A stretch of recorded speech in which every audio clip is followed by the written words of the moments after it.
The mountains gave no mercy. They towered like broken teeth against the Afghan sky, jagged and unyielding. In their shadows, 24 Navy SEALs crouched low behind fractured stone, pinned down by the relentless rattle of enemy fire. Muzzle flashes blinked like fireflies across the ridgelines, above each one spitting death into the canyon below. Captain Thomas Reeves pressed his helmet against cold rock, the radio crackling in his ear with those devastating words, "Negative on air support. Weather too severe. You're on your own until dawn." His weathered face, etched with 56 years of hard living and harder fighting, betrayed nothing to the men who looked to him for leadership. But inside, something sank. Dawn was 7 hours away. The odds were brutal. 200 Taliban fighters held the high ground. His SEAL team was pinned down, ammunition running low. Reeves had survived Desert Storm and a dozen black ops since. But this felt different. The enemy had known exactly where they would be. This wasn't just an ambush. It was a trap. "Hold positions," he growled into the comms. "Conserve ammo. We dig in until dawn." But his eyes betrayed the truth. There was no holding, not against RPGs raining down from 4 directions, not against fighters who had the high ground locked tight. Private Reynolds, barely 25, whispered what they all were thinking. "This is it, Captain. We're already ghosts." But ghosts don't bleed. And someone on that ridge was about to remind them all what real blood looked like. The first shot came from nowhere. A single crack echoed across the mountains, so unexpected that for a moment both SEALs and Taliban fighters paused. Then the heavy machine gun that had pinned down Alpha Team for 20 minutes fell silent. Its operator slumped over a precision hole through his forehead. "What the hell?" Reeves muttered, scanning the ridgelines through his night vision. 3 seconds later, another shot split the darkness. An RPG carrier spun backward, his warhead exploding against dirt in a useless fireball. A third shot followed, and the Taliban spotter directing enemy fire dropped instantly. One by one, the positions that had locked down the SEALs began unraveling, as if an unseen hand was erasing threats from the battlefield. The tide wasn't turning, it was being turned deliberately, precisely by someone they hadn't known was there. The radio crackled to life with a voice Reeves never expected to hear. "Sierra Whiskey to Viper Team, move northeast toward the compound. You'll have cover." The call sign was unfamiliar, but that voice belonged to their communications specialist, the one person who was supposed to be safely back at base camp, Kate Morgan, the same woman he'd dismissed as dead weight 6 months earlier. 6 months earlier. Naval Special Warfare Development Group, Dam Neck, Virginia. The briefing room fell silent as Colonel James Harrison entered. At 67, he moved with the quiet precision that had made him a legend in special operations. His hair had gone steel gray decades ago, but his eyes remained sharp, constantly assessing. The man had served in every shadow war America had fought since the Cold War began. Panama, Grenada, Desert Storm, Somalia. He'd been one of the architects of modern SEAL operations, though he rarely spoke of it. Harrison wasn't alone. Behind him walked a woman in her late 20s, blonde hair pulled back in a severe bun, her posture military perfect. She wore standard-issue BDUs, no insignia beyond the American flag on her shoulder. "Gentlemen," Harrison said, his voice carrying the weight of 4 decades of command. "This is Kate Morgan, your new communications specialist for Operation Kingfisher." Reeves felt his jaw tighten. He'd been commanding SEAL teams for 15 years, and in all that time he'd never had a woman assigned to his forward operations unit. Communications specialist or not, this was unprecedented. With all due respect, Colonel, Reeves said, rising slowly from his chair, my team is already fully staffed. We've been training together for 6 months for this deployment. Harrison's eyes hardened. I don't recall asking for your opinion, Captain. The room temperature seemed to drop 10 degrees. Every SEAL present knew the history between these men, former teammates, whose friendship had fractured during Operation Just Cause in Panama, 1989. They'd never spoken publicly about what happened, but the whispers had followed them for decades. Ms. Morgan comes to us with unique qualifications, Harrison continued. Olympic gold medalist in precision shooting, top of her class at Quantico, fluent in Pashto Dari and Russian. She'll be an asset. Reeves studied the woman. She stood unflinching under his scrutiny, her pale blue eyes giving away nothing. This is a combat unit, Colonel, Reeves said flatly, not a social experiment. We operate in the most hostile environments on Earth. I'm well aware of the environments you operate in, Captain. The edge in Harrison's voice could have cut steel. I was commanding SEAL teams while you were still qualifying in Bud. Kate Morgan stepped forward. Captain Reeves, she said, her voice calm and measured, I'm not here to disrupt your unit or prove a point. I'm here because I have skills your mission requires. Reeves noted her composure but remained unconvinced. We'll see about that, he said. Training starts at 0500 tomorrow. Don't be late. As the briefing dispersed, Lieutenant Commander Walker Reeves, second in command, muttered under his breath, Great. They're sending us porcelain on a desert mission. The nickname stuck. By nightfall, the entire unit was calling her porcelain, fragile, decorative, useless in the field. They had no idea what Kate Morgan was made of.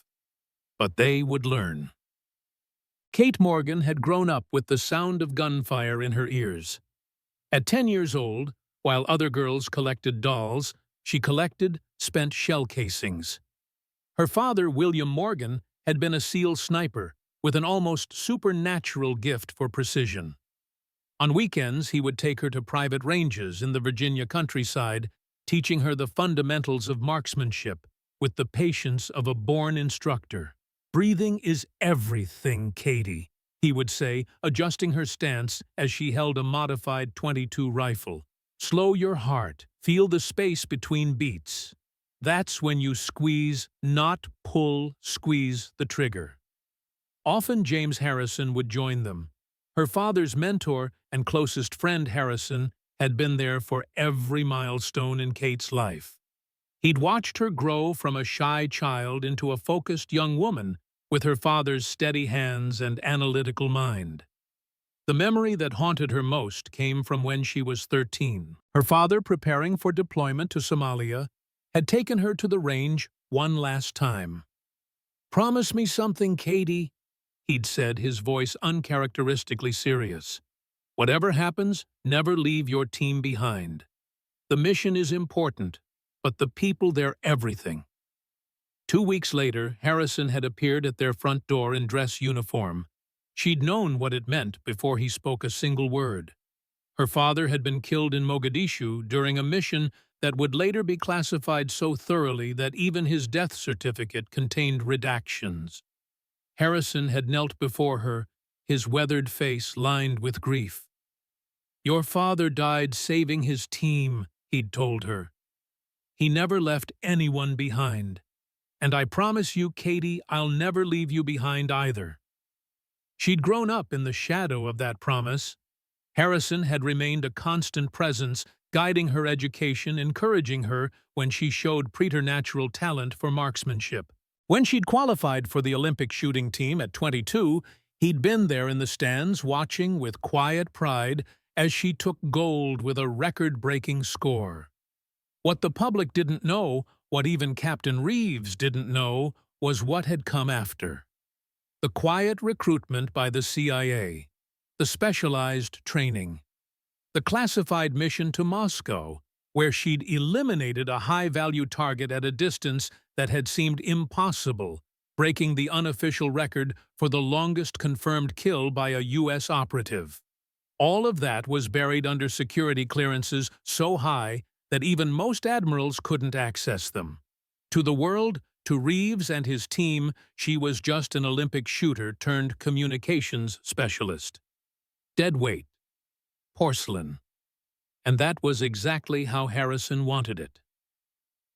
The training field at dawn was shrouded in mist, the obstacle course looming like the skeleton of some prehistoric beast. Kate arrived at 0445 15 minutes early to find Captain Reeves already there performing pull-ups on a metal bar with mechanical precision. He dropped to the ground as she approached, not bothering to hide his skepticism. "Early. I'll give you that much, Morgan. My father taught me punctuality is the courtesy of King's captain." She stood at parade rest, waiting for instructions. "Your father." Reeves wiped sweat from his brow with a towel. "William Morgan. I knew him, briefly. Somalia, 93. Something flashed in Kate's eyes. "You were there."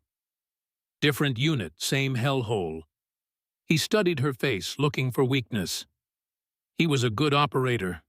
One of the best I've seen behind a rifle." "He was better than good," she said quietly. Reeves nodded once, then turned as the rest of the team arrived. 12 men. The elite of the elite, each one a specialist in dealing death and surviving the unsurvivable. They formed a loose semicircle, eyeing Kate with expressions ranging from curiosity to outright hostility. "This is Morgan," Reeves announced.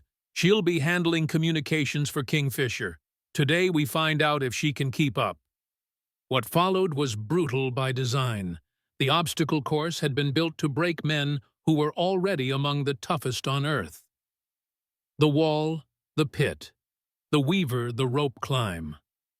Each station designed to push human endurance past conventional limits. Kate approached each obstacle methodically, pacing herself. She wasn't as fast as the men, nor as strong, but she moved with economy and precision. The pit, a mud-filled crawl under barbed wire, left her uniform caked and heavy. The 20-foot rope climb burned her palms raw. But she kept going, her face betraying nothing but focus. It was the rifle qualification that changed everything. The course had been set up with human-shaped targets at varying distances from 100 to 800 yards. Each SEAL would run 400 meters, then drop into firing position and engage the targets in sequence under time pressure. Kate watched as each man completed the course. They were impressive, hitting 80 to 90% of targets with practiced efficiency. When her turn came, she stepped to the line, ignoring the smirks and whispered comments. The whistle blew. She ran her lungs burning, then dropped into position behind the M4 carbine. Her hands settled into place, muscle memory taking over. She began firing. Perfect shot. Center mass. Another. Her breathing remained controlled, her movements minimal and precise. Each target, regardless of distance, received exactly one bullet. Center mass or headshot, depending on the positioning. When she finished perfect score record time, the range fell silent. Reeves frowned, checking her targets through binoculars. "Again," he ordered. She ran the course again. Same result. Perfect score. "I've never seen shooting like that," Lieutenant Commander Walker whispered to Reeves. "Not even from you." Reeves's jaw tightened. She can shoot paper. Field conditions are different. The next test proved his point. They moved to the SEAL team's stress shooting course, a live fire maze filled with smoke strobe lights and blaring heavy metal music. Instructors fired blank rounds near the shooter's ears. Targets appeared and disappeared rapidly, some civilian, some hostile. Here, Kate's performance declined. The chaos disrupted her timing, the sensory overload breaking her concentration. She hit only 60% of her targets, the worst score of the day. That's the difference between the range and reality, Morgan, Reeves said as she finished. Out there, everything is chaos. Olympic shooting doesn't prepare you for that. Kate nodded once, accepting the criticism.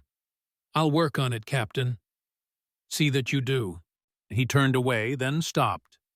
Your father never missed, not even under stress. The words cut deeper than he knew. That night, Kate sat alone in her quarters, field stripping an M40A5 sniper rifle. The weapon was standard issue for SEAL snipers, though not part of her official equipment as a communications specialist. Harrison had arranged for her to have one for familiarization purposes. A knock at the door interrupted her concentration. Harrison entered without waiting for an answer, closing the door quietly behind him. You made quite an impression today, he said, taking a seat on the room's only chair. Perfect score on the range. And a disaster in the stress test, she replied, reassembling the rifle with practiced movements. Reeves was right about that. Harrison watched her hands move over the weapon. Your father had the same issue early on. Precision shooters struggle with chaos initially. It can be learned. I don't have time to learn. We deploy in 6 months. You'll be ready. His confidence was absolute. I've arranged for you to have access to the stress course at night. No observers, no records, just you and the targets. Kate looked up, surprised. Why are you doing this, James? Why put me on this team when Reeves clearly doesn't want me there?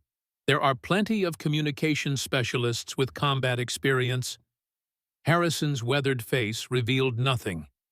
Because Kingfisher isn't what they think it is, and you're not just a communications specialist. What aren't you telling me? Everything you need to know. He rose, moving toward the door.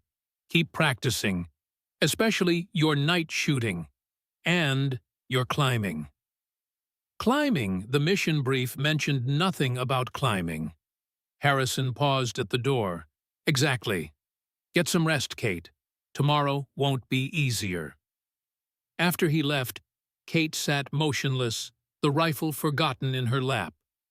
Harrison was playing a deeper game, using her as a piece on some invisible chessboard. The question was, who was he playing against? The next 3 months followed a punishing rhythm. Days spent training with Reeves's increasingly demanding scenarios. Nights spent alone on the stress course, working to overcome her weaknesses. Kate's body grew leaner, harder, her reactions quicker. The gap between her performance and the other team members narrowed, though never completely closed. She remained an outsider. The nickname Porcelain followed her everywhere, whispered behind her back, or sometimes said directly to her face. Most of the team had accepted her presence, but not her value. She was tolerated, not trusted. Reeves watched her progress with grudging acknowledgement, but maintained his distance. The hostility had faded into something closer to professional skepticism. Until the night, everything changed. It was after midnight when Kate spotted him at the far end of the compound. Reeves alone, standing at the memorial wall, where the names of fallen SEALs were inscribed on simple metal plates. She would have turned away, respecting his privacy, but something in his posture, of vulnerability she'd never witnessed, made her approach. He sensed her before she spoke, military instincts, never truly dormant. Morgan, it's late. Yes, sir. I was heading back from the range. Reeves nodded, his eyes still on the wall. His finger rested on a name, Michael Harrison. The Colonel's son, Kate said quietly. You know about him.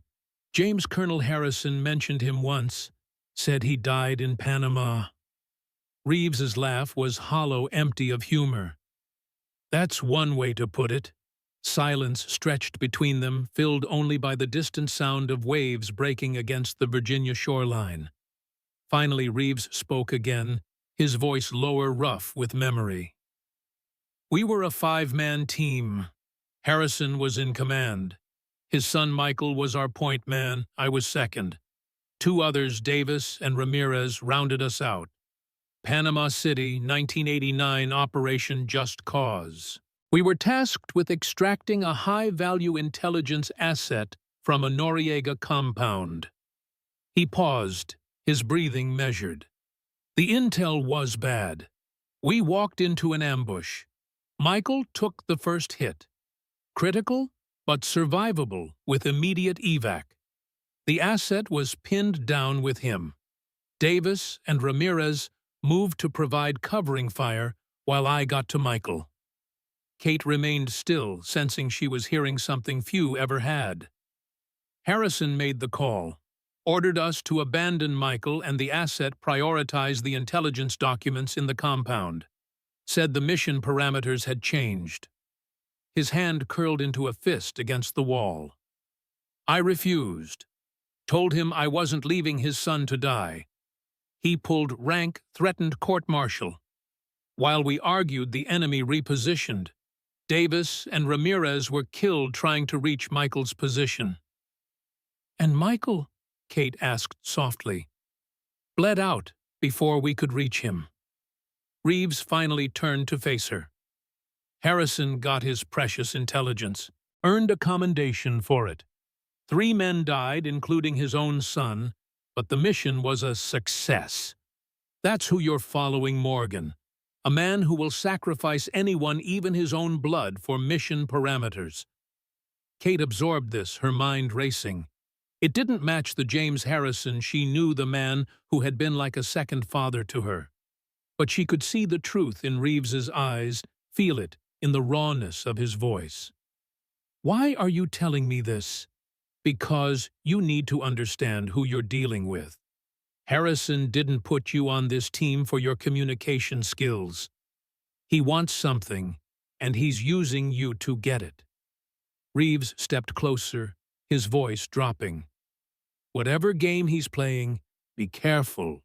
When the moment comes, and it will, he'll sacrifice you just as quickly as he did his own son."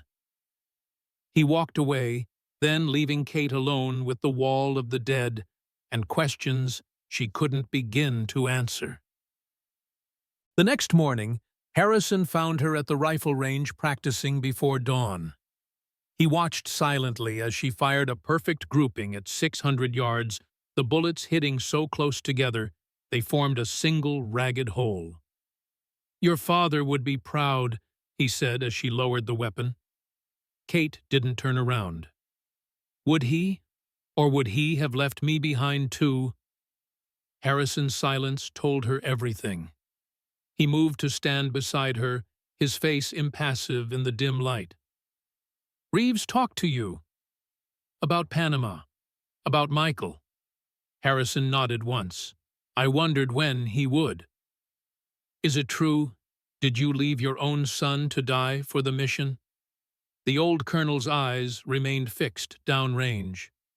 "The truth is rarely simple in our line of work, Kate. Yes, I made the call to continue the mission despite Michael being hit. The intelligence we were after was time-sensitive.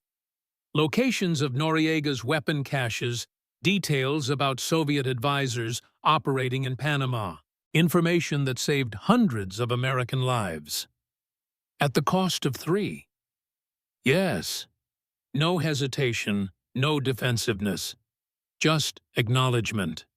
Including my son, the hardest decision I've ever made. The weight of it never leaves." Kate studied him, looking for signs of deception or manipulation. She found only the same steadiness she'd always known in him. "Why are you telling me this now?" "Because Reeves is right about one thing. I didn't put you on this team just for your communication skills. Operation Kingfisher is more complex than the briefings suggest. There are elements that have been compartmentalized, known only to me and certain intelligence agencies." "What elements?" Harrison finally turned to face her. "The target we're extracting from Pakistan isn't just a nuclear scientist. He's a former Soviet weapons designer who defected with information about a portable nuclear device, a suitcase nuke that went missing after the USSR collapsed. We have intelligence suggesting it's now in Taliban hands, possibly being prepared for transport to America. Kate felt her breath catch. And the communications specialist role? A cover. Your real purpose will depend on how the operation develops. He placed a hand on her shoulder. I need someone I can trust absolutely. Someone with your particular skills. Someone who understands that sometimes hard choices must be made for the greater good. Like sacrificing 3 men in Panama. If necessary, yes. His grip tightened slightly. This is bigger than any of us, Kate. Millions of lives could depend on the success of this mission. She stepped back, breaking his hold. Does Reeves know any of this? No, and he can't. His history with me would compromise his judgment. So you're using me to manipulate him, to make sure he follows the real mission parameters when the time comes. Harrison didn't deny it. I'm trusting you to help me save American lives, just as your father would have done. The mention of her father felt like a calculated blow. Don't use him to manipulate me, James. I'm not manipulating you, Kate. I'm preparing you. When the moment comes in Pakistan, you'll need to make choices. Difficult ones. I need to know you're capable of that. Kate turned back to her rifle, checking the scope adjustments with meticulous care. I'll complete the mission, Colonel, whatever it takes. I know you will. He started to walk away, then paused. One more thing. The eastern ridge above the target compound. It's not in any of the briefing materials, but it provides a clear line of sight to the entire valley. Why tell me this if I'm just a communications specialist? Harrison's smile didn't reach his eyes. Information is ammunition, Kate. Load your weapon accordingly. The final briefing for Operation Kingfisher came 3 months later. The team had gelled into a formidable unit, despite the lingering tension between Reeves and Harrison. Kate had earned a measure of respect from most of the men, though the nickname Porcelain persisted. The briefing room walls were covered with satellite imagery of a compound nestled in the mountains along the Afghanistan-Pakistan border. Harrison stood at the front, pointer in hand, his face grave. Gentlemen and Ms. Morgan, this is your target. A remote compound controlled by Taliban forces currently holding Dr. Alexander Volkov, a nuclear physicist with critical intelligence about Pakistani weapons development. Our mission is simple: extract Dr. Volkov alive and return him to U.S. custody. Lieutenant Commander Walker raised a hand. Intel on opposing forces. Approximately 30 to 40 fighters, standard Taliban armament, RPGs, AKs, possibly a few heavy machine guns. Harrison circled several positions on the map. Guard posts here, here, and here. Main force concentrated in these buildings. Kate studied the topography, her eyes drawn to the eastern ridge Harrison had mentioned. It dominated the valley, providing perfect oversight of the entire compound. Yet it wasn't marked as a tactical position in the briefing materials. "Sir," she said, breaking protocol by speaking without being called on, "what about the eastern ridge? It appears to provide an advantageous observation point." Harrison's face revealed nothing. "The eastern ridge is too steep, too exposed for practical use. Our insertion point will be here to the west, with a secondary team providing cover from the northern approach." Reeves frowned, examining the ridge Kate had indicated. "Morgan's right. That ridge would give us complete valley coverage. Why not position a spotter there? Because no one could reach it in time without being detected," Harrison replied smoothly. "The climb would take hours, and satellite imagery shows no cover on the approach. It's a death trap." "With respect, Colonel," Kate persisted, "I believe it could be scaled during night hours. The rock face appears to have sufficient handholds and cloud cover is predicted for the insertion window. The room fell silent. Kate had effectively challenged the mission commander's assessment, a bold move for anyone, let alone the team's junior member.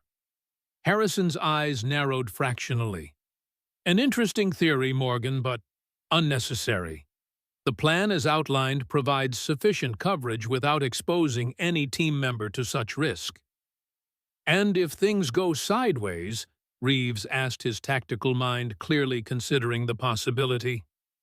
Having eyes on that ridge could be the difference between success and failure. The plan is sound, Captain, Harrison said with finality. We insert at 0200 local time 2 teams. Alpha team secures the perimeter.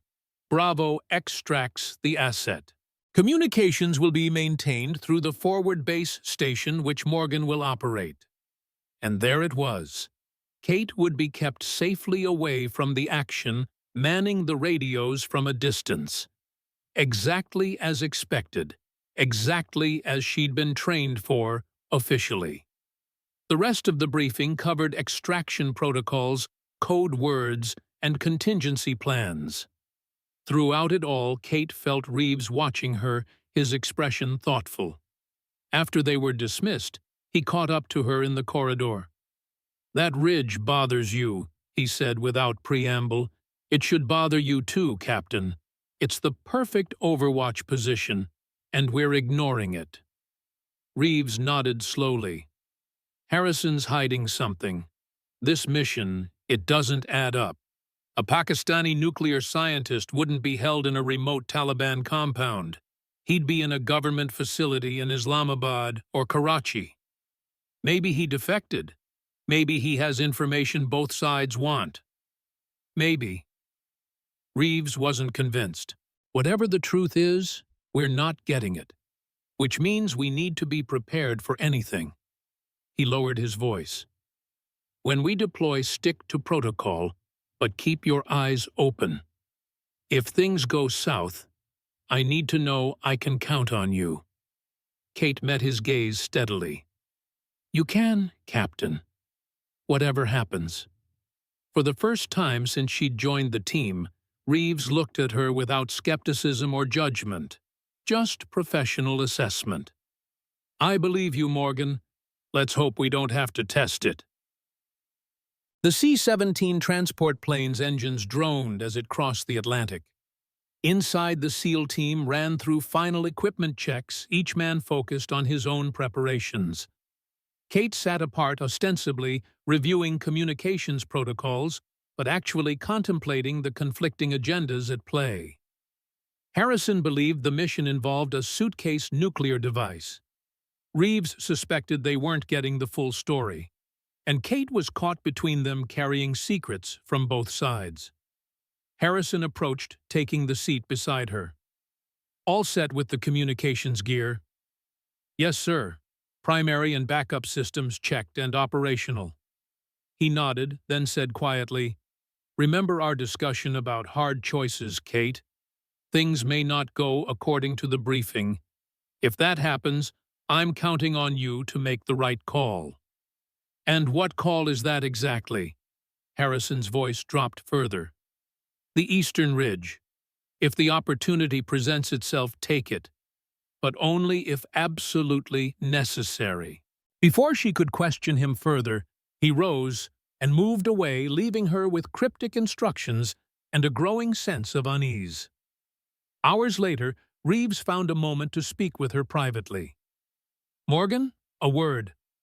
They moved to the rear of the aircraft, away from the others.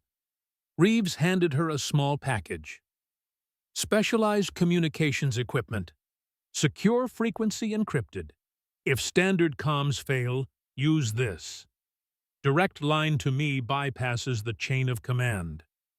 Kate stared at the device. Sir, this isn't standard protocol. Neither is whatever game Harrison is playing.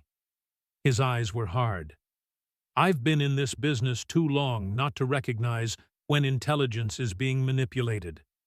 If things go sideways out there, I need a direct line to every asset, including you.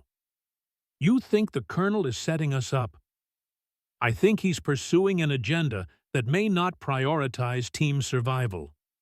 Reeves checked to ensure they weren't being observed. Panama taught me a lesson. I never forgot always have a backup plan when working with James Harrison. Kate slipped the device into her gear. Understood, Captain. The aircraft began its descent into Bagram Air Base. As the team prepared for landing, Kate caught a final glimpse of Harrison watching her from across the plane, his expression unreadable. Whatever Operation Kingfisher truly was, she was now caught between two strong-willed commanders with decades of mistrust between them. And somewhere in the mountains ahead, whatever secret they were really hunting waited to be uncovered. The wheels touched down on Afghan soil. The mission clock had started. Forward operating base. Chapman huddled against the Afghan mountains like a fortress from another age. Here, at the edge of American influence, the rules of engagement grew murky, and operations often existed in the shadowy realm between official and deniable. Kate set up the communication station in a hardened bunker, establishing links with satellite networks and tactical frequencies. The SEAL team would deploy in 6 hours using the cover of darkness to approach the target compound. Her official role would keep her here safely behind concrete walls. But Harrison's words echoed in her mind, the Eastern Ridge. If the opportunity presents itself, take it. As she worked, she became aware of a presence behind her. Reeves watching her methodically check each system. Your father was thorough too, he said. Never saw a man so meticulous with pre-mission checks. Kate continued working. You mentioned you knew him in Somalia. Were you on the same operation? Adjacent. Different teams, same AO. I saw him the night before his last mission. He was checking his rifle just like you check those comms. Same expression, same hands. She paused, turning to face him. Why are you telling me this now? Reeves leaned against the door frame, his face shadowed. Because I've been unfair to you, Morgan. I let old grudges color my judgment. You've earned your place on this team, whatever Harrison's real agenda might be. Thank you, sir. Don't thank me yet. His voice hardened. Something's wrong with this operation. The intelligence, the timing, the target, none of it fits standard protocol. And now we've received updated intel that there may be significantly more hostiles than initially reported. How many more? Intercepts suggest possibly over 100 fighters converging on the compound in the next 24 hours. Kate felt her blood chill. Have you told Colonel Harrison? I have. He insists we proceed as planned. Says the window of opportunity is closing. Reeves stepped closer. I've requested postponement until we can get air support guaranteed. He refused. What are you going to do? Follow orders, for now. His eyes met hers, searching. But I need to know where you stand, Morgan. If things go bad out there, if we have to make hard choices, who are you with? The question hung between them, laden with history she'd had no part in, but now found herself entangled with. Kate thought of her father, of Harrison's mentorship, of Reeves's warnings. I'm with the team, Captain, she said finally. Whatever happens, I won't leave anyone behind. Something in Reeves's expression softened almost imperceptibly. Your father said those exact words to me once. In Somalia. He straightened, military bearing returning. Get some rest before deployment. You'll need it. After he left, Kate sat motionless at her station, weighing her options. The Eastern Ridge loomed in her mind like a prophecy waiting to be fulfilled. Harrison wanted her there, had been preparing her for it all along. But why?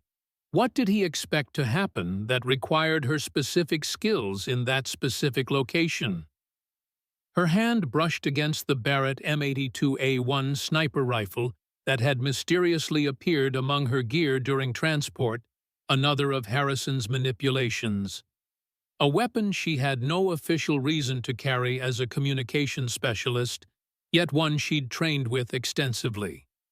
The pieces began falling into place. Harrison expected the mission to fail, expected the team to be overwhelmed by superior numbers, and he wanted her in position to do what? Ensure the primary objective when everything went to hell. Kate checked her watch. 4 hours until deployment. Time enough to make preparations of her own. She gathered specialized gear, climbing equipment, extended ammunition, night vision, survival essentials. Everything she would need for a solo mission to the Eastern Ridge. If Harrison wanted her there, she would go, but on her terms, not his. As the sun set over the Afghan mountains, Kate Morgan prepared for war. Not the war they had briefed, but the one she now understood was coming. A war where she would be the unknown variable, the hidden guardian watching over men who didn't know they needed protection. Her father's voice seemed to whisper in her ear, "Never leave your team behind." She wouldn't, whatever it took. The night air bit with mountain chill as the SEAL team prepared for deployment. 24 men checking weapons, adjusting equipment, each focused on the dangerous hours ahead. Kate maintained her position at the communications station, ostensibly preparing for her role in supporting the mission from base. Colonel Harrison entered the bunker, his face grim in the blue light of the tactical displays. "Final communications check, Morgan. Everything operational." "Yes, sir. All systems green. I have clear channels to both Alpha and Bravo teams." Harrison nodded, then lowered his voice. "The situation has evolved. Latest intelligence suggests the target may be moved within the next 12 hours, and enemy forces are larger than initially reported." "Captain Reeves mentioned that, sir." "Did he—" Harrison's eyes narrowed slightly. "Did he also mention his request to abort the mission? His lack of confidence in the plan? He expressed concerns about the intelligence, sir." Harrison's expression hardened. "Reeves is a good tactical commander, but he doesn't see the bigger picture. What we're pursuing is worth the risk. A suitcase nuclear device, potentially in transit to American soil as we speak." Harrison checked his watch. "The teams deploy in 30 minutes. Once they're gone, I'll be coordinating with Langley from the command center." He placed a hand on her shoulder. "Remember what we discussed about the Eastern Ridge?" "Sir, with all due respect, that ridge would take hours to reach. By the time I got there, the operation would be well underway." "Perhaps." His eyes held hers. "But if things go wrong, having someone in that position could make all the difference." After Harrison left, Kate completed her final preparations. Beneath her standard communications gear, she wore a tactical harness designed for mountain operations. The Barrett rifle was disassembled and hidden in a specialized pack. Everything ready for the contingency only she and Harrison seemed to expect. The SEAL team departed at 0100 hours, 2 helicopters lifting into the darkness. Kate maintained communications protocol, tracking their progress through the mountainous terrain. From her station, she could hear the terse exchanges between team members, the professional shorthand of men preparing for combat. At 0130, when the command center's attention was focused on the approaching insertion, Kate slipped away from her station. The communications system would continue to function automatically for basic traffic enough to maintain the illusion of her presence for some time. She moved through the shadows of the base, avoiding patrols using the skills Harrison himself had helped her develop. The eastern perimeter had a blind spot where the floodlights didn't quite overlap. She slipped through it like a ghost, disappearing into the Afghan night. The eastern ridge loomed before her, a wall of stone knives against the star-filled sky. Kate began climbing, her hands finding purchase on cold rock muscles straining against gravity. Each meter gained was a battle against nature itself. As she climbed, she monitored the operation through her secured earpiece. The SEAL team had reached the insertion point. Alpha Team was establishing a perimeter. Bravo was advancing toward the compound. Then came the words that confirmed her worst fears. Contact heavy, contact multiple hostiles, far more than intel suggested. The sound of gunfire carried across the mountains, both through her earpiece and faintly on the night air. The mission was going wrong exactly as Harrison had predicted. Kate doubled her efforts, scaling the treacherous ridge with desperate determination. Her father's words echoed in her mind, "Never leave your team behind." Below her in the shadowed valley, 24 American operators were walking into what increasingly sounded like a massacre. And she was their only unknown asset, the guardian no one knew was coming. The ridge seemed to stretch endlessly upward, each handhold, a victory, each slip a near disaster. But Kate Morgan kept climbing, driven by a promise made long ago and the knowledge that without her, those men might never see dawn. The mountain gave no mercy. Kate's muscles screamed as she scaled the eastern ridge, each handhold a victory against gravity and time. Sweat froze against her skin, despite the exertion, the Afghan night bitter with mountain chill. Below, gunfire erupted in staccato bursts, muzzle flashes painting the valley in brief, violent illumination. Through her earpiece, chaos unfolded. Heavy fire from the North Ridge. We've got at least 50 no more fighters converging. Alpha Team pinned down. Cannot advance to objective. RPG, get down. Then Reeves's voice steady amid the storm. Fall back to position Bravo. Defensive formation. Conserve ammunition. Kate climbed, faster fingers bleeding as they clawed against stone. The ridge had been dismissed as unscalable for good reason, its face nearly vertical in sections exposed to winds that threatened to tear her from her precarious position. Yet she advanced, driven by something deeper than training. Below her, men she'd grown to respect were dying, caught in a trap that had been waiting all along. "Harrison," she whispered through gritted teeth, "what game are you playing?" The communications gear in her ear crackled with another transmission, this one on the secure channel Reeves had given her. "Morgan." His voice was tight controlled despite the circumstances. "Comms base reports you're not at your station. Where are you?" She hesitated, then tapped her response. "En route to alternate position. Eastern Ridge." The lens stretched for several seconds, broken only by distant gunfire. "Understood," Reeves finally replied. "We're in a bad situation here. Intel was completely wrong, facing approximately 200 hostiles well-equipped. They were waiting for us. Status of the team: 3 wounded, none critical yet. We've pulled back to defensive positions, but we're surrounded. No extraction possible until daylight at earliest." Kate pulled herself onto a narrow ledge, gasping for breath. "And the target, Dr. Volkov." "Negative contact. Building was empty when we breached. This whole thing feels like a setup," Kate finished for him. "Affirmative. Harrison has gone silent since the ambush began. Command says he's in conference with higher-ups." Of course he was. Whatever Harrison's true objective, the unfolding disaster was likely part of his calculation. Kate had seen enough of his strategic mind to know he always played several moves ahead. She reached a relatively stable outcropping and took a moment to assemble her rifle. The Barrett M82A1 came together in her hands with practiced precision. Through the advanced scope, the valley below transformed from chaotic shadows to a detailed battlefield. She could see the SEAL positions, the enemy fighters, moving like ghosts between stone structures, the flash of weapons. "I have Overwatch," she reported to Reeves. "Eastern Ridge secured."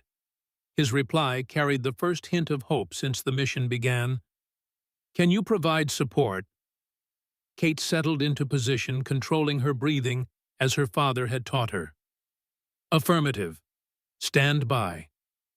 Through her scope, she identified the most immediate threat, a heavy machine gun position hammering Alpha Team's location. The gunner was well protected behind sandbags, visible only when he shifted position to adjust his fire. Kate calculated distance 800 meters. Wind speed approximately 12 knots from the northwest. Temperature near freezing. Elevation difference 300 degrees. Her mind processed the variables, automatically making adjustments to her scope and position. She exhaled slowly, finger curling around the trigger. The Barrett roared, its massive recoil absorbed by her braced position. Through the scope, she watched the heavy gunner slump forward, a precision shot through his exposed shoulder area. The machine gun fell silent. "Target down," she reported calmly. Below, she could almost feel the SEAL team's confusion. Where had that shot come from? Who was providing overwatch that hadn't been part of the mission plan? Morgan Reeves's voice held disbelief. "That was you." "Affirmative. I count approximately 35 hostiles visible from my position. Multiple heavy weapons emplacements. They have the compound surrounded in a standard ambush formation." A pause. Then, "I thought you were communications support." Kate almost smiled, despite the circumstances. "I am. I also happen to be a very good shot." Halfway across the world, in a secure room beneath Langley, Virginia, Colonel James Harrison stood before a wall of screens displaying real-time satellite imagery of the unfolding disaster in Afghanistan. Beside him, CIA Deputy Director Warren Clark watched with cold detachment. "Your men are surrounded, Colonel," Clark observed. "Extraction appears unlikely before morning, if at all." Harrison's face remained impassive. "They're SEALs. They'll hold." "And the primary objective? Proceeding exactly as planned." Clark's eyebrows lifted.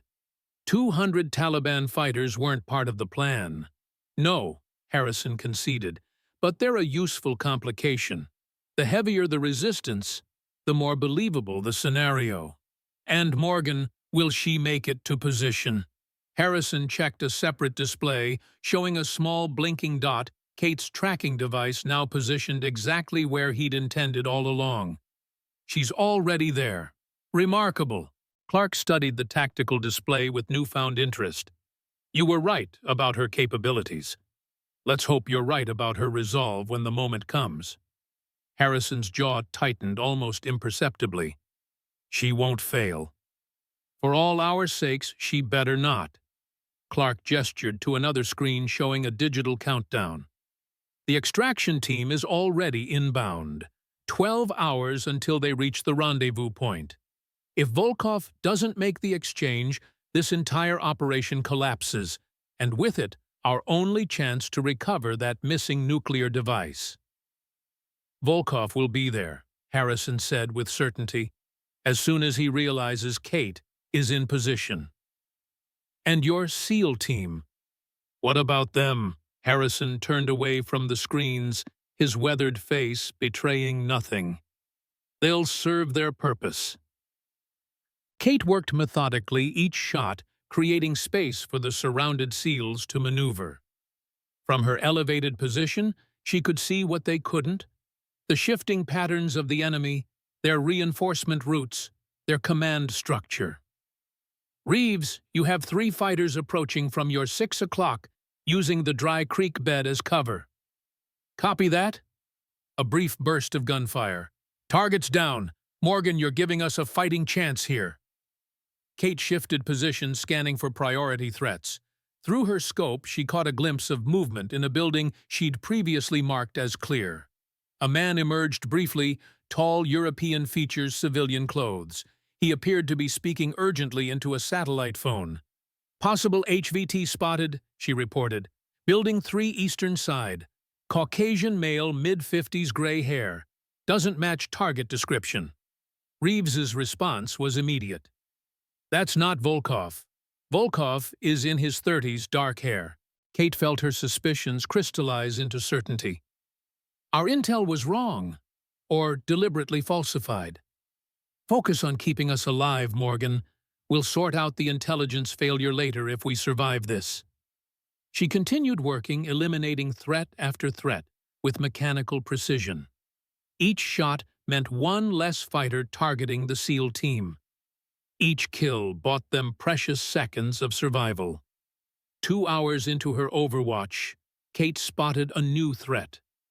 Through her thermal scope, she detected a figure moving with practiced stealth along the ridge opposite her position. The way he moved the specialized rifle he carried, the methodical scanning pattern, this was no ordinary Taliban fighter. This was a trained counter-sniper.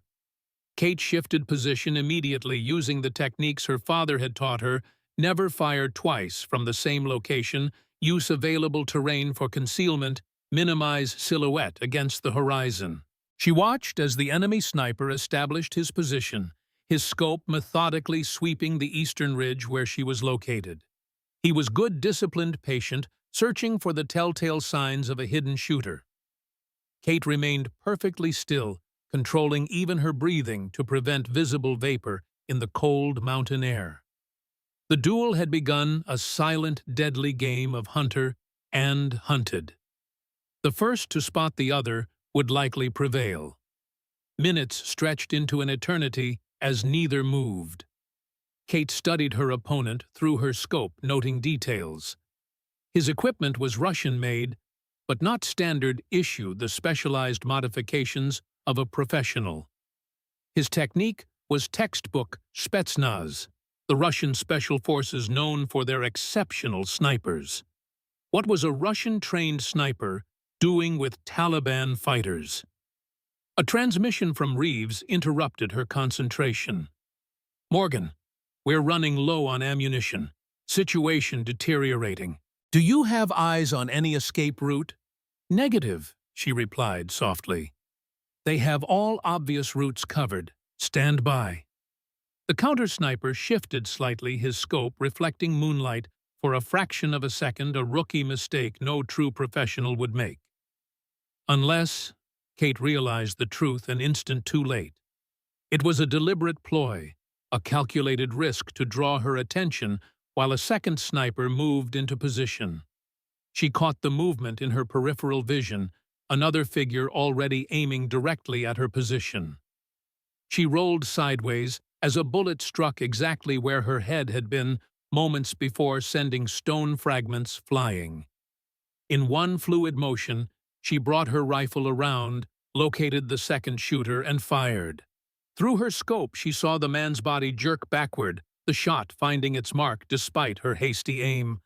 But the motion had exposed her position to the first sniper. Another shot cracked past her, close enough that she felt the displacement of air against her cheek. Kate scrambled behind an outcropping heart, hammering against her ribs.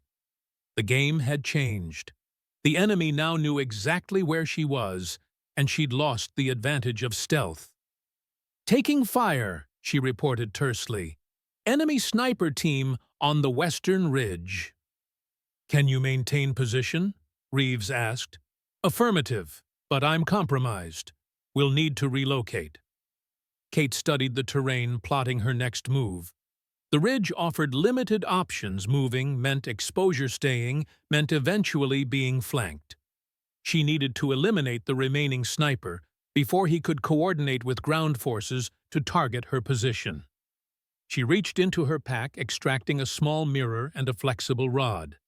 With practiced movements, she extended the rod and attached the mirror, creating a primitive periscope. Cautiously, she raised it above her cover, angling to see the western ridge without exposing herself. The enemy sniper had shifted position, but a small dust cloud betrayed his new location. Kate analyzed the situation, calculating bullet drop wind variables and the compensation needed for her awkward firing position. One shot. One chance. She took 3 measured breaths, visualizing the sequence of movements required. Then she pivoted from cover rifle already aligned with her pre-calculated aim point. The Barrett's report echoed across the valley as she fired and immediately ducked back behind the stone outcropping. Through her earpiece came the confirmation from Reeves, "Direct hit. Target down." Kate allowed herself one brief moment of relief before returning to the mission. Resuming Overwatch. Be advised, the presence of specialized snipers suggests this isn't a standard Taliban force. "No shit," Reeves replied dryly. "These guys have advanced tactics, modern weapons, and they knew exactly where we'd be. Someone sold us out, Morgan." The implication hung unspoken between them. Harrison had orchestrated this, but to what end? Kate scanned the compound again, focusing on the building where she'd spotted the Caucasian man. He appeared briefly at a window, speaking into what appeared to be a satellite radio. Something about his bearing, his confident movements amid the chaos, suggested authority. She adjusted her scope, zooming in on his features. Middle-aged, hard-faced, with the cold eyes of a predator. Something about him struck her as familiar, though she was certain they'd never met. The man turned slightly, his profile catching the moonlight, and sudden recognition hit her like a physical blow. "Reeves," she said, her voice tight. "I have visual confirmation on Yuri Volkov." "Who the hell is Yuri Volkov?" "Our target is Alexander Volkov." Yuri Volkov, former KGB officer specialized in nuclear intelligence during the Soviet era. He went off the grid after the USSR collapsed. "How do you know this?" Kate hesitated. "Harrison's files. I saw his picture during mission prep." Another lie. She knew Volkov from her classified CIA training, from the dossiers of high-value Russian intelligence assets still operating in the field. His presence here confirmed her worst suspicions. This was never about extracting a defecting scientist. It was about something far more dangerous. "What's a former KGB officer doing with Taliban fighters?" Reeves asked. "I don't know," Kate replied, though she was beginning to piece it together. "But I bet it connects to the real reason we're here." As if to punctuate her statement, an explosion rocked the valley below. One of the SEAL positions had taken a direct RPG hit. "Man down! Man down! Walkers! Hit bad!" Kate watched in horror as the team's second-in-command was dragged to cover his body, limp. The situation was deteriorating rapidly. "Morgan," Reeves's voice had taken on a new urgency. "If you have any bright ideas, now would be the time." She studied the battlefield, calculating options. "I count 5 RPG teams targeting your positions. If I can eliminate them, you might have a window to reposition to the northeastern ravine. It's not currently covered by their heavy weapons." "Do it!" Kate shifted her attention to the RPG teams, prioritizing the most immediate threats. Her fingers squeezed the trigger rhythmically, 5 shots, 5 targets down in less than 20 seconds. "Move now," she instructed. "Northeastern ravine. I'll cover your withdrawal." The SEALs executed the maneuver with professional precision despite their casualties. Kate provided covering fire, eliminating any fighter who attempted to pursue. Within minutes, the team had established a more defensible position in the rocky ravine. "Better position secured," Reeves confirmed. 3 wounded, 1 critical. Walker might not make it without immediate evac. Kate felt the weight of their situation bearing down on her. 24 men had walked into this trap. How many would walk out? "Reeves," she said after a moment's consideration, "I think I know what's really happening here." "I'm listening." The mission parameters, the false intelligence, Harrison's insistence on proceeding, despite the risks, it all points to one conclusion. This isn't an extraction. It's a distraction. Distraction from what? I don't know yet, but I intend to find out. Kate focused her scope on Volkov's building again. I'm going to track Volkov. He's the key to whatever's really happening here. Negative, Morgan. Your overwatch is keeping us alive. I can do both. Trust me. She continued to provide cover for the SEAL team while monitoring Volkov's movements. The former KGB officer appeared to be preparing for departure, gathering equipment and conferring with lieutenants. 3 hours after establishing her position, Kate observed Volkov leaving the compound with a small security detail. They moved not toward the SEAL positions but away from the battle, entirely heading deeper into the mountains through a narrow pass. Volkov is on the move, she reported. Small group heading east through the mountain pass. They're carrying something, a hard case reinforced, approximately 1 meter long. Reeves's voice was grim. A nuclear device would fit in a case that size. My thoughts exactly. Kate made her decision. I'm going to follow them. Morgan, that's not the mission. It never was, she replied. The real mission is whatever Volkov is carrying away from this battlefield while 200 fighters keep you occupied. A long pause followed. Finally, Reeves spoke. Go, but maintain contact. And Kate, be careful. This whole operation stinks of a sacrifice play. I know. She secured her rifle and began moving along the ridge, maintaining visual contact with Volkov's group. Harrison's specialty. In the CIA Operations Center, alarms suddenly blared. Harrison looked up sharply as a technician announced, Sir Morgan's tracker has gone offline. What? Harrison moved to the monitor. The blinking dot representing Kate had vanished completely. Signal terminated approximately 30 seconds ago, the technician confirmed. Last known position was moving east from the overwatch position. Clark's expression darkened. She disabled her tracker. Why would she do that unless... He turned to Harrison. She knows, doesn't she? Somehow she figured it out. Harrison's face remained impassive, but his mind raced through calculations. She's smart. Too smart, perhaps. This jeopardizes everything, Clark said. If she interferes with the exchange, she won't. Harrison's voice was certain. Kate Morgan is her father's daughter. She'll do what's necessary when she understands the stakes. And if she doesn't... Harrison didn't answer immediately. When he did, his voice had dropped to a near whisper. Then may God help us all, because no one else can. Kate moved with predatory silence along the ridgeline, tracking Volkov's team as they navigated the treacherous mountain pass. She had disabled her tracking device, suspecting Harrison was monitoring her movements. Whatever game he was playing, she would no longer be an unwitting piece on his board. The eastern sky was beginning to lighten false dawn, painting the mountains in ghostly gray. Kate estimated she had perhaps an hour before full light exposed her position completely. She needed to close the distance, understand what Volkov was carrying, and determine the true nature of the operation. Her earpiece crackled with Reeves's voice. Morgan's situation report. Still tracking Volkov, she whispered. They're moving with purpose, clearly heading to a predetermined location. 5 men total, heavily armed, protecting whatever's in that case. Our situation is static.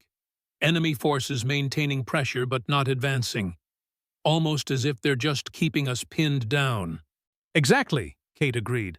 They're buying time for Volkov to complete his mission. She maneuvered down a steep section of the ridge using natural cover to mask her approach. The rocky terrain provided ample concealment, but moving quickly while maintaining stealth required all her training. Ahead, Volkov's team had reached a small plateau overlooking a narrow valley. They appeared to be setting up some kind of equipment, a satellite communication array and various electronic devices. Kate positioned herself behind an outcropping approximately 300 meters away, using her scope to observe.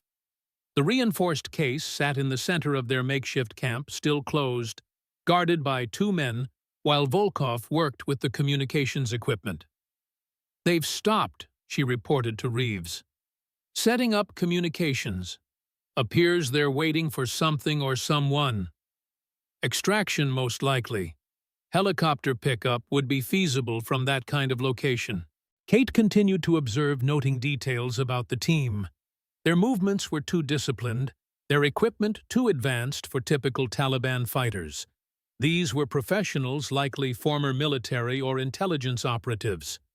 "Reeves, these aren't jihadists. They're mercenaries, possibly Russian-trained. Confirms our suspicion that this was never about a defecting scientist," Reeves replied. "What's your play, Morgan?"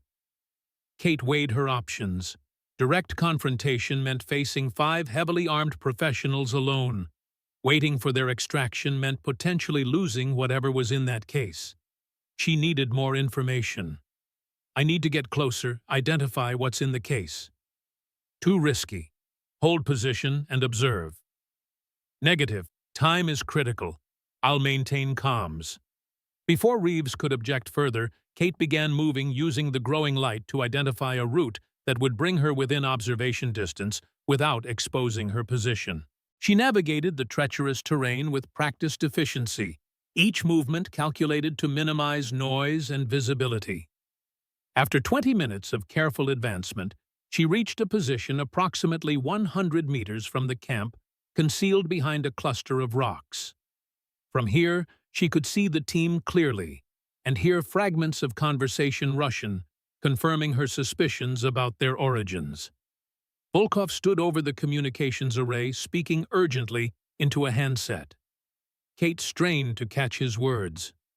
"Exchange proceeds as planned. The Americans are contained. Delivery will occur at the designated coordinates." Exchange. Delivery. The words sent a chill through Kate's body. This wasn't just about stealing a nuclear device. It was about transferring it to someone else. Movement caught her attention. One of the guards had opened the reinforced case, allowing Volkov to inspect its contents. From her angle, Kate couldn't see inside, but she noted the extreme care with which they handled it, the specialized equipment they used to check something within. "Morgan, report." Reeves's voice was tense in her ear. "They're preparing something in the case," she whispered. "Checking it with what appears to be radiation detection equipment." Volkov mentioned an exchange and delivery. Christ! The single word carried the weight of realization. They're selling it. They're selling a nuclear device. That's my assessment as well. You need to stop them, whatever it takes. Kate calculated angles, distances, her remaining ammunition. 5 targets, all professionals in defensive positions. Challenging, but not impossible. "I can eliminate the team," she said. "But I need to know what we're dealing with first. If that's an active nuclear device, a stray bullet could trigger a detonation," Reeves finished grimly. "Approach with extreme caution." Kate secured her rifle and drew her sidearm, a suppressed Sig Sauer. She would need to get closer, potentially close enough to overhear more details or visually confirm the case contents. Moving with painstaking care, she navigated between rock formations, using the growing shadows of dawn to mask her approach. 50 meters from the camp, she found a depression that offered both concealment and audio surveillance potential. From this new position, Volkov's words came through more clearly. "Activation sequence verified. Device is stable and functional. Yield estimated at 15 kilotons, enough to destroy most of Manhattan. Our buyer will be pleased." Manhattan. The target was American soil. Whatever game Harrison was playing, whatever sacrifice he had calculated, this was the true stakes: a nuclear attack on New York City. Kate keyed her calm. "Reeves, I have confirmation.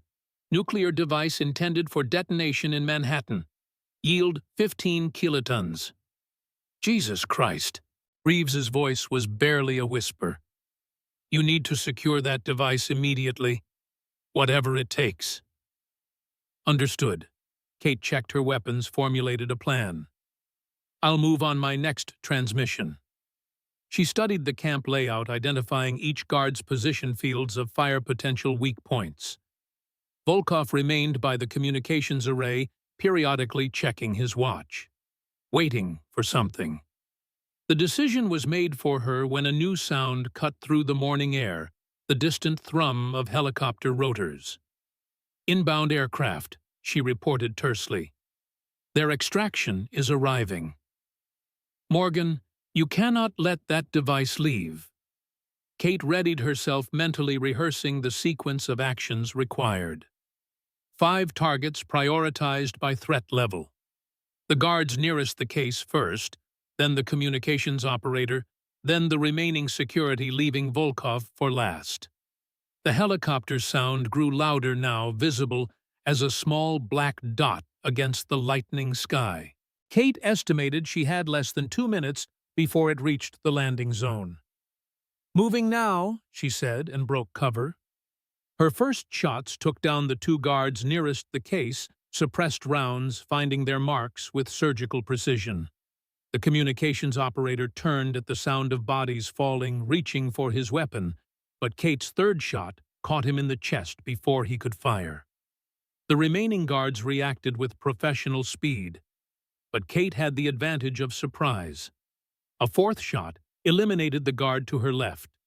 The 5th guard managed to fire a burst from his automatic weapon, forcing Kate to dive for cover behind a rock formation. Volkov had drawn a pistol and was moving toward the case. Kate pivoted from cover, fired twice, and watched him stumble as one round caught him in the shoulder. He dropped behind the communications array, out of her line of sight. The helicopter was closing fast now, clearly visible as a Russian-made Mi-8 transport. Kate moved toward the case weapon, trained on Volkov's last position. The former KGB officer remained hidden, but a trail of blood indicated he was wounded and moving away from the case. Kate reached the reinforced container, keeping her weapon ready as she glanced inside. What she saw confirmed her worst fears. A compact nuclear device, Soviet-designed with modern modifications. A digital timer display showed it was in standby mode, ready for programming. A suitcase nuke, just as Harrison had warned. Device secured, she reported. 5 hostiles down or wounded. Extraction helicopter inbound less than 60 seconds to touchdown. Can you disable the device? Kate studied the intricate mechanism. Negative. It's tamper-protected. Any unauthorized attempt to disarm would likely trigger detonation. The helicopter began its descent toward the small plateau, dust swirling in its rotor wash. Kate had seconds to decide attempt to transport the device away from the landing zone or engage the helicopter directly. The decision was made for her when Volkov emerged from behind a rock formation, blood staining his jacket, pistol raised. "Stop!" he shouted in accented English. "Step away from the device." Kate kept her weapon trained on him, positioning herself between Volkov and the nuclear device. "It's over, Volkov. The exchange isn't happening." The Russian's face twisted into a cold smile. "You think you understand what's happening here? You understand nothing, American. This is bigger than you can imagine." "I understand enough," Kate replied. "A nuclear device bound for New York. A mass casualty attack on American soil.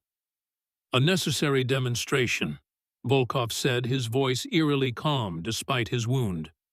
"The world has forgotten the power of the atom, forgotten what real fear feels like. We will remind them." The helicopter was now hovering directly above the plateau, its downdraft whipping dust and debris around them. Kate maintained her aim on Volkov, calculating her options as a rope ladder descended from the aircraft's side door. "Harrison sent you, didn't he?" Volkov asked suddenly. The old cold warrior, always 3 steps ahead. "Tell me, did he tell you about your father?" Kate's concentration wavered momentarily. What about my father?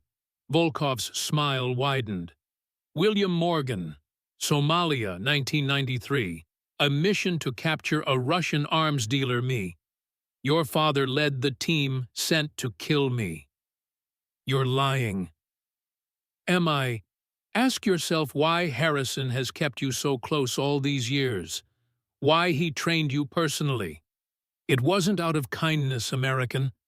It was to create a weapon you pointed at me. The helicopter settled lower now, just 20 feet above the ground. Men with rifles appeared in the open door, preparing to provide covering fire for Volkov's extraction. Harrison knew I would resurface eventually, Volkov continued. He's been planning this for decades, and you, my dear, are the culmination of his plan. The daughter of the man I killed trained specifically to kill me. Kate's mind raced through implications connecting dots she'd previously missed. Harrison's personal interest in her development, the specialized training, the convenient assignment to this mission. Even if that's true, she said, steadying her aim, it changes nothing. I won't let you leave with that device. You have no choice. Volkov gestured toward the nuclear case. The device is already armed. A dead man's switch. If my heart stops, it detonates. Kill me, and everyone within 5 kilometers dies instantly. Kate's blood ran cold. If he was telling the truth, shooting him would trigger a nuclear explosion that would kill not only them but potentially the entire SEAL team still pinned in the valley below. You're bluffing, she said, though uncertainty crept into her voice. Am I care to bet the lives of your comrades on that? Volkov began moving slowly toward the rope ladder, his pistol still trained on Kate. Make your choice, daughter of Morgan. Kill me and die with your team, or let me go, and perhaps find another way to stop what's coming. The helicopter hovered expectantly, gunners in the door, keeping Kate in their sights. She maintained her aim on Volkov's mind, calculating rapidly. If he reached the helicopter with the device, thousands, perhaps millions of American civilians would die. If she shot him now, and he wasn't bluffing, 24 SEALs would die instantly, including Reeves. Morgan, what's happening? Reeves's voice cut through her earpiece. The helicopter. Stand by, she replied tersely, never taking her eyes off Volkov. Situation complicated. Volkov reached the rope ladder, his wounded arm clearly causing him pain as he gripped it. A pity your father isn't here to see this moment. He made the same choice you know. Sacrificed himself to save his team rather than complete his mission to kill me. Harrison never forgave him for that weakness. The revelation struck Kate like a physical blow. Her father had died not completing a mission because he prioritized his team's survival, just as she was being forced to do now. Volkov began climbing awkwardly up the ladder, still keeping his pistol aimed in her direction. Harrison knew you would make the same choice. He counted on it. That's why he positioned you here alone, the perfect weapon with the perfect flaw: compassion. The helicopter began to rise slowly, Volkov dangling from the rope ladder, his face twisted in a final triumphant smile. Your father's daughter to the end. Kate maintained her aim finger tensed on the trigger, mind racing through options. Let him go and risk American lives, or fire and potentially kill everyone in the blast radius. In that moment of desperate calculation, a single shot cracked across the plateau, not from Kate's weapon, but from somewhere behind her. Volkov's body jerked violently, his head snapping backward as a precision round struck him directly between the eyes. His lifeless body hung momentarily from the rope ladder, then plummeted to the ground as his grip failed. Kate instinctively dove for cover, expecting the nuclear detonation Volkov had threatened. Nothing happened. The helicopter banked sharply, accelerating away from the plateau as its door gunners fired wildly at the unseen shooter. Kate remained in cover weapon trained on Volkov's motionless form, waiting for the explosion that never came. "Dead Man's Switch was a bluff," came a familiar voice from behind her. "Old KGB tactic. Create impossible choices to paralyze your opponent." Kate turned slowly, disbelieving, to find Colonel James Harrison emerging from behind a rock formation, a specialized sniper rifle in his weathered hands. "You," she whispered, 100 questions colliding in her mind. Harrison moved forward with the deliberate economy of motion that had made him legendary in special operations circles. "The device is secure." Kate nodded numbly, still processing his sudden appearance. "You were here all along." "Operation Last Cold Warrior," Harrison said, kneeling to check Volkov's body. "Started in 1993 after Somalia. Ended here today." "You used me," Kate said, anger beginning to replace shock. "You used the entire SEAL team as bait." Harrison's eyes, when they met hers, held neither apology nor shame. "I used every asset available to prevent a nuclear attack on American soil, including you. Those men down there are dying because of your deception. Those men are soldiers doing their duty," Harrison replied, his voice hardening. "Just as your father did his." Kate's grip tightened on her weapon. "Volkov said my father died because he chose to save his team rather than complete the mission to kill him. Is that true?" A flicker of something regret, perhaps, crossed Harrison's face. "William had Volkov in his sights in Mogadishu. Clean shot, guaranteed kill. But Volkov had rigged explosives that would have killed the rest of the team. Your father chose to warn them, expose his position. It gave Volkov the second he needed to fire first. So my father died a hero saving his men." "Your father died failing his mission," Harrison corrected, though without heat. "A mission that, had it succeeded, would have prevented everything that led to this moment. Sometimes the compassionate choice isn't the right one." Kate processed this emotions warring within her. And what about now? What about Reeves and his team still pinned down with wounded men? "Extraction teams are already inbound. They'll reach the SEAL position within 30 minutes. Harrison moved to the nuclear device, examining it with practiced eyes. This was always the primary objective. Secure the device, eliminate Volkov. The SEAL mission was necessary cover. "Necessary sacrifice, you mean?"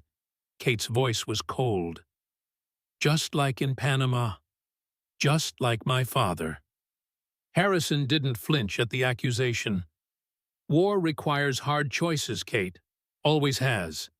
The question isn't whether there will be sacrifice, but whether the sacrifice achieves something worth its cost. And who decides what's worth the cost? Someone has to." His eyes, when they met hers again, carried the weight of decades of such decisions. "The alternative is paralysis, inaction, defeat." Kate's radio crackled suddenly with Reeves's voice. "Morgan, situation report. Are you still there?" She keyed her comm, never taking her eyes off Harrison. "I'm here. Nuclear device secured. Volkov is dead."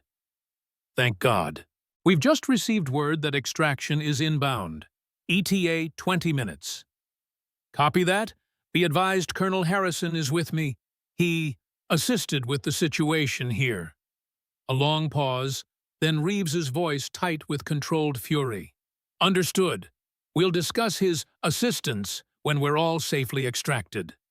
Harrison seemed unconcerned with Reeves's evident anger. He secured the nuclear device, closing and sealing the reinforced case with practiced movements.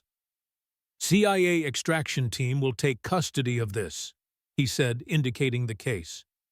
"You'll be debriefed back at base, then returned to your official communications role for the after-action reports. And the truth about Volkov, about my father, about this entire operation. Harrison straightened, fixing her with a steady gaze.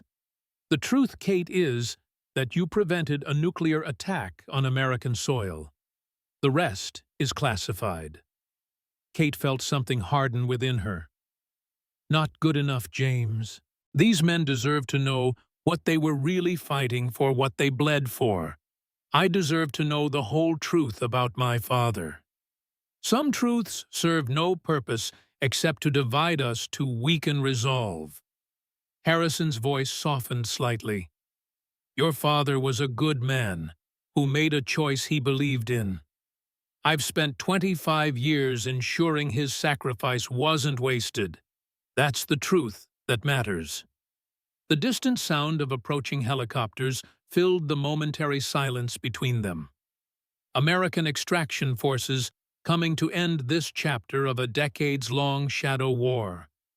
Kate holstered her weapon, decision made. When we get back, I want all the files. Everything about my father, about Volkov, about this operation.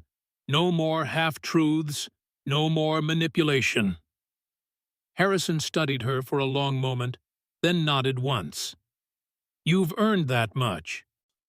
As the first extraction helicopter appeared over the ridge, Kate turned her attention to the valley below, where Reeves and his men had fought through the night pawns, in a game whose true nature they'd never suspected. They've earned it too, she said. The truth, the whole truth about what happened here.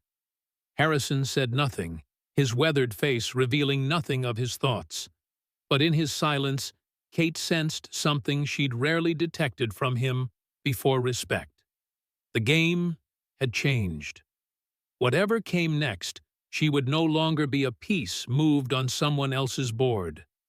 From now on, Kate Morgan would make her own choices, forge her own path, a path that honored her father's legacy while acknowledging the harsh realities Harrison had forced her to confront.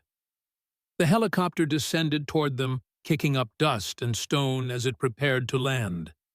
Kate shielded her eyes, squinting against the maelstrom. Through the swirling debris, the first rays of true dawn broke over the eastern mountains, illuminating the valley below, where 24 men had fought through darkness, not knowing why, but trusting they were part of something necessary. Sometimes, Kate reflected, that was all any soldier could hope for, the belief that their sacrifice served a purpose greater than themselves. Whether Harrison's calculations had been right or wrong, the nuclear device was secure, Volkov was dead, and the immediate threat had ended. But the larger war, the shadow conflict that had claimed her father and countless others, continued. And now, for better or worse, she stood at its center, eyes finally open to its true nature. The helicopter touched down, and a new chapter began. Dawn broke over the Afghan mountains, painting jagged peaks in harsh gold light. For Kate Morgan, this particular dawn brought revelations more painful than the night that preceded it. The extraction helicopter thundered across the valley, its rotors slicing through thin mountain air.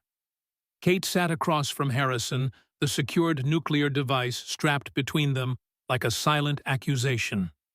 Through the open door, she watched the ravaged battlefield below the compound, where 24 SEAL operators had fought through the night, believing they were on a rescue mission that had never existed. Her gaze shifted to Harrison, studying the weathered face of the man who had mentored her for 25 years. The consummate cold warrior forged in an era when victory was measured in secrets kept and lives balanced like equations on an invisible ledger. His expression revealed nothing, eyes fixed forward, military posture perfect, despite his 67 years. You used them, she said finally, her voice barely audible above the rotor noise. You used me. Harrison met her gaze, neither apologetic nor defensive. I deployed assets according to mission parameters. Assets. The word tasted bitter. Those are men down there, men who trusted the intelligence you provided. Men who volunteered to serve knowing the risks.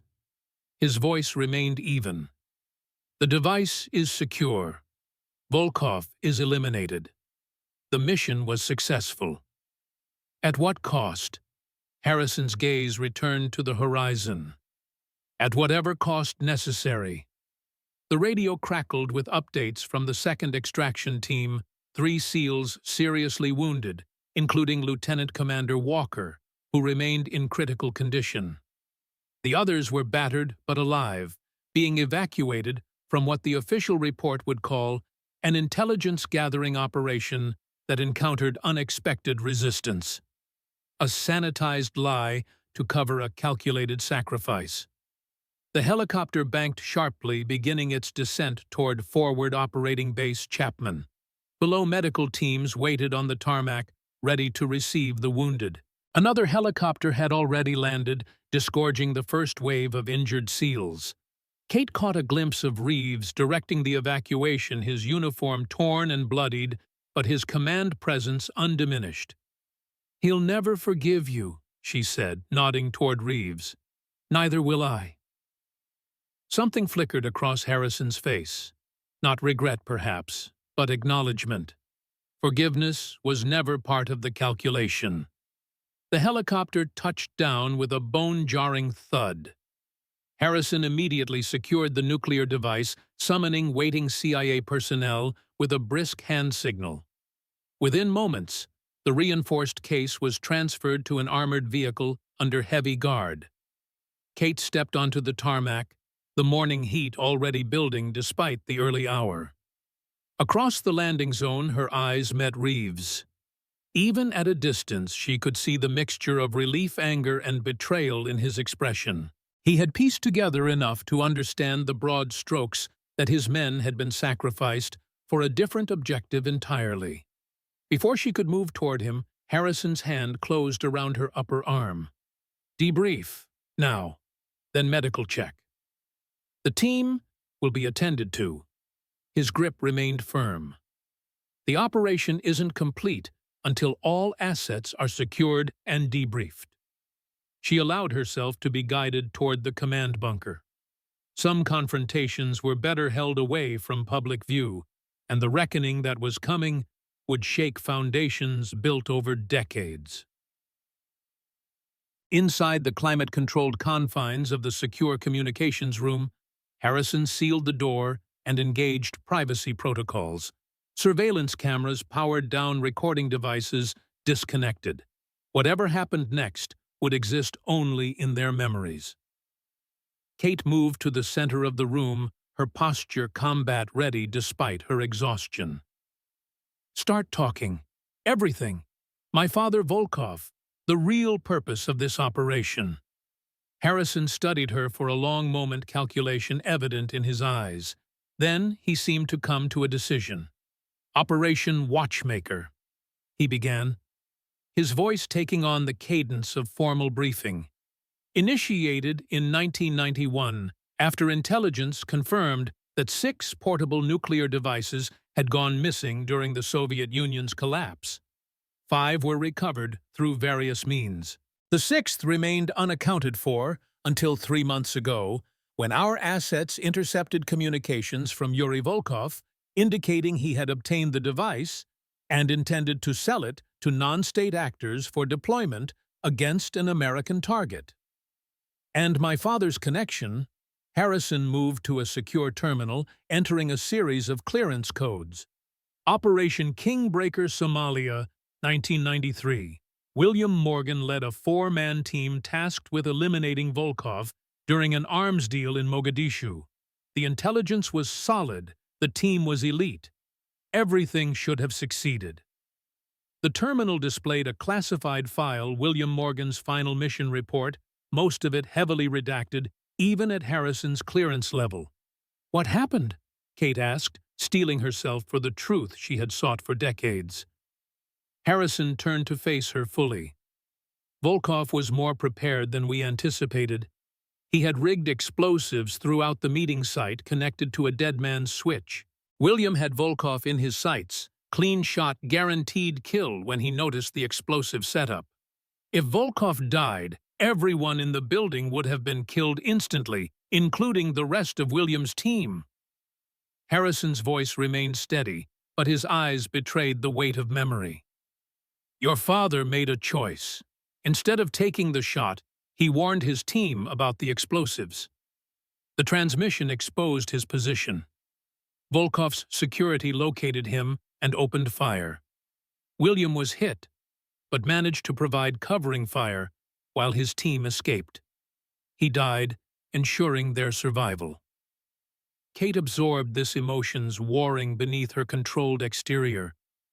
He chose his men over the mission. He chose immediate lives over potential future casualties, Harrison corrected. A human choice, an understandable choice, perhaps even an honorable one. His expression hardened, but it allowed Volkov to disappear for 25 years and ultimately led to this moment where we nearly lost a major American city to nuclear fire. So this entire operation, Operation Kingfisher, was what revenge cleaning up old business. Finishing what your father started, Harrison replied. Eliminating Volkov and securing the final missing nuclear device before it could be deployed. The stakes justified the means. Including sacrificing a SEAL team. Harrison's jaw tightened almost imperceptibly. The SEAL mission served multiple purposes. It provided legitimate operational cover for positioning you on that ridge. It distracted Volkov's forces, dividing their attention and security. And it presented a believable scenario for why American forces would be in that region if questions were asked afterward. Expendable assets, Kate said coldly. Necessary components, Harrison countered. War isn't clean, Kate. Victory goes to those willing to make the hard calculations to accept necessary sacrifices for greater outcomes. Like you did in Panama. The question was a blade aimed directly at Harrison's most vulnerable point.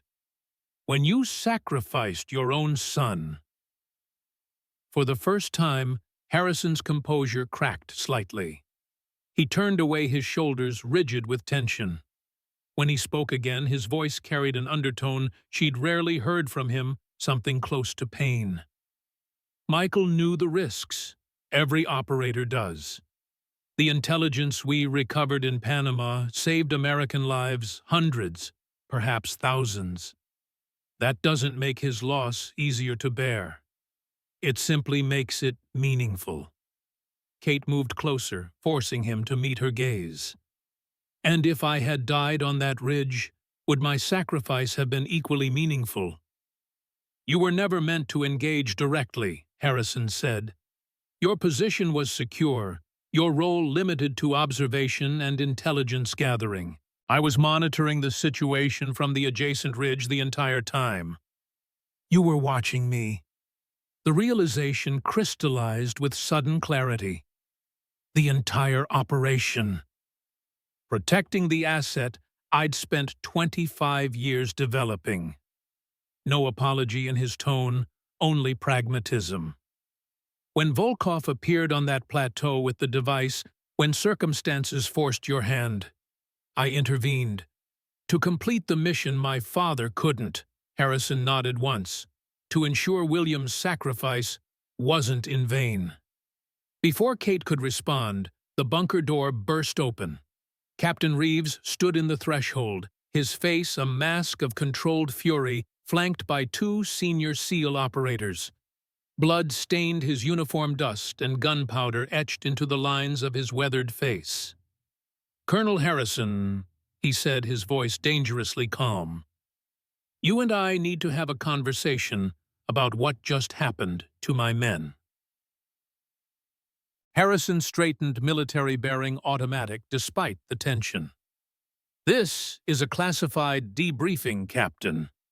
Your presence is not authorized.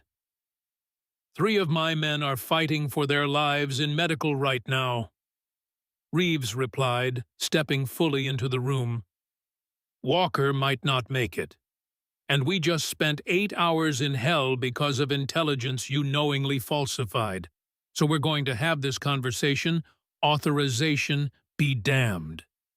The two men faced each other, decades of military discipline warring with raw emotion. Kate moved slightly, positioning herself where she could intervene if necessary. "Your team performed admirably under difficult circumstances," Harrison said finally. "The full parameters of the operation were compartmentalized for operational security. That's standard procedure for sensitive missions." "Bullshit." Reeves's control slipped momentarily. "You sent us in as bait. You knew the intelligence was wrong. You knew we were walking into a trap." Harrison's expression revealed nothing. The mission objectives were achieved. The primary target was eliminated, and a significant threat to national security was neutralized. "What primary target?" Reeves demanded. "Alexander Volkov didn't exist. The nuclear scientist we were supposedly rescuing was never there."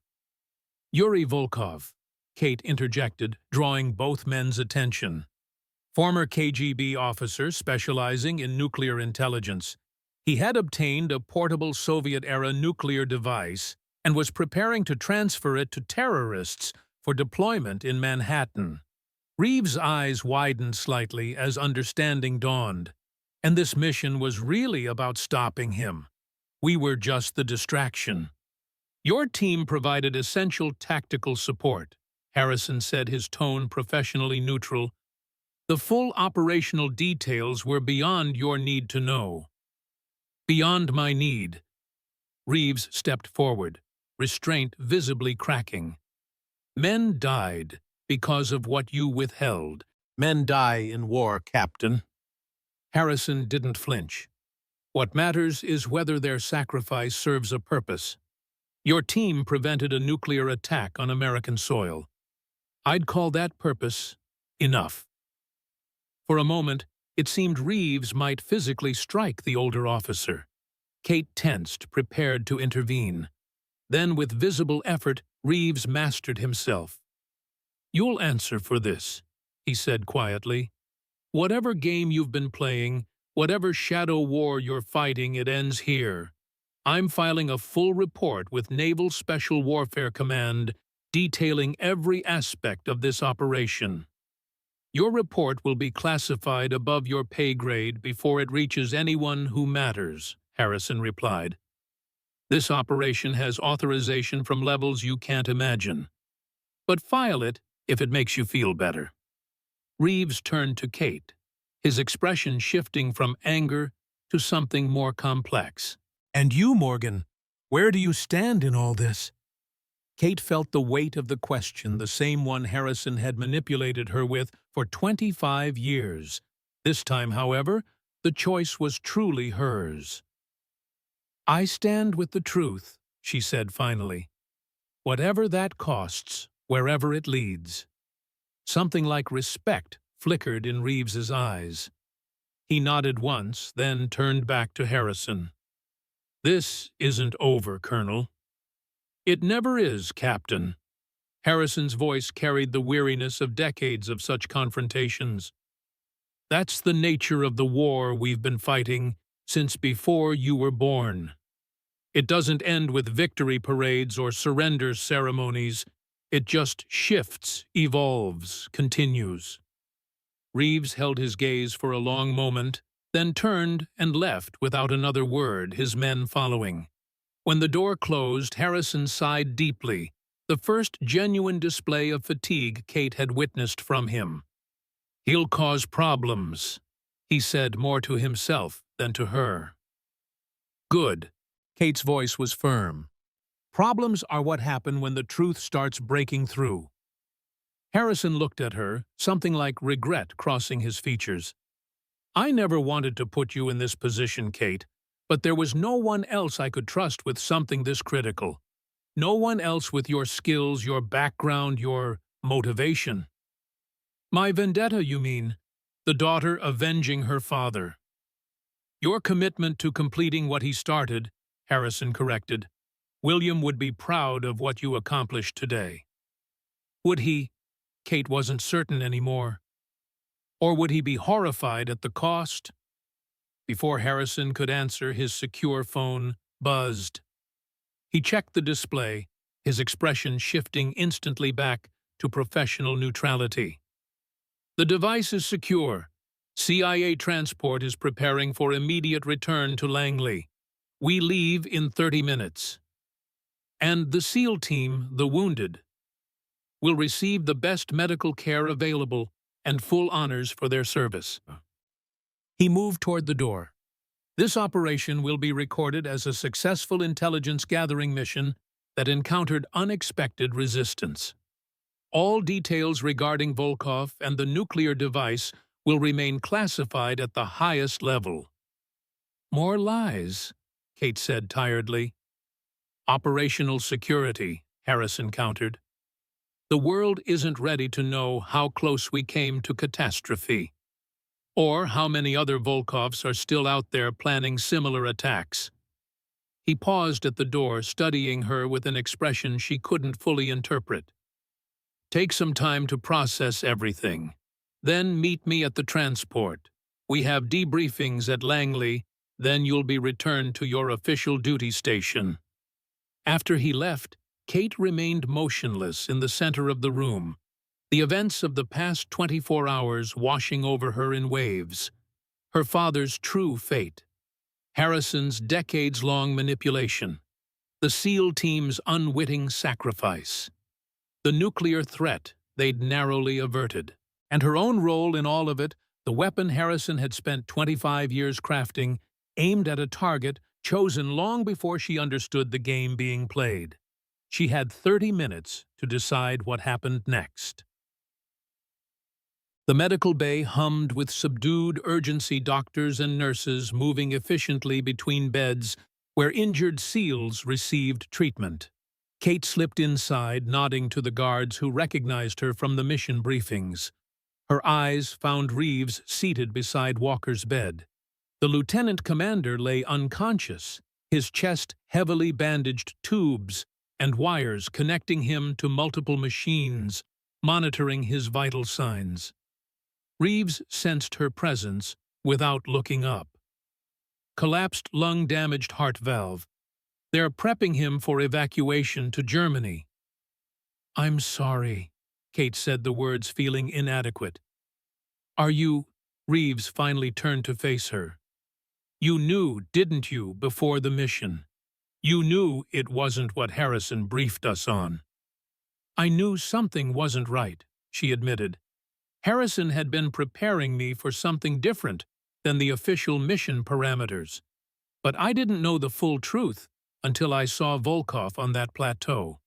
And the Eastern Ridge. Your position there, Harrison planted the idea indirectly. He wanted me in that specific location with a specific skill set for when things went wrong. Reeves absorbed this anger, warring with understanding in his expression. You saved lives last night. Without your overwatch, we'd all be dead. But you were also part of Harrison's deception. An unwitting part, Kate said firmly. I never agreed to sacrifice your team. But you followed his plan anyway. I followed my instincts, she corrected, which led me to that ridge, then to Volkov, then to the nuclear device. Whatever Harrison intended, what actually happened was my choice. Reeves studied her, his experienced eyes seeing beyond her controlled exterior to the conflict beneath. And now what choice are you making now, Morgan? Kate glanced at her watch. 20 minutes until the CIA transport departed. 20 minutes to decide where her loyalties truly lay. Harrison expects me to return to Langley with him, she said quietly. To maintain the official narrative, classify the truth, continue the game. And will you? The question hung between them, laden with implications.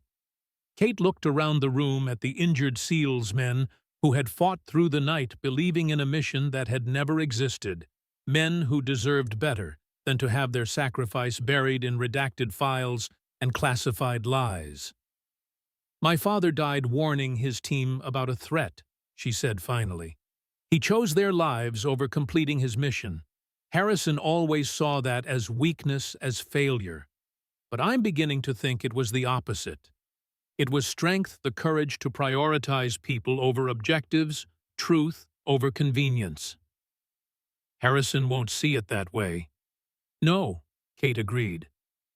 He won't. She reached into her pocket, withdrawing a small digital storage device.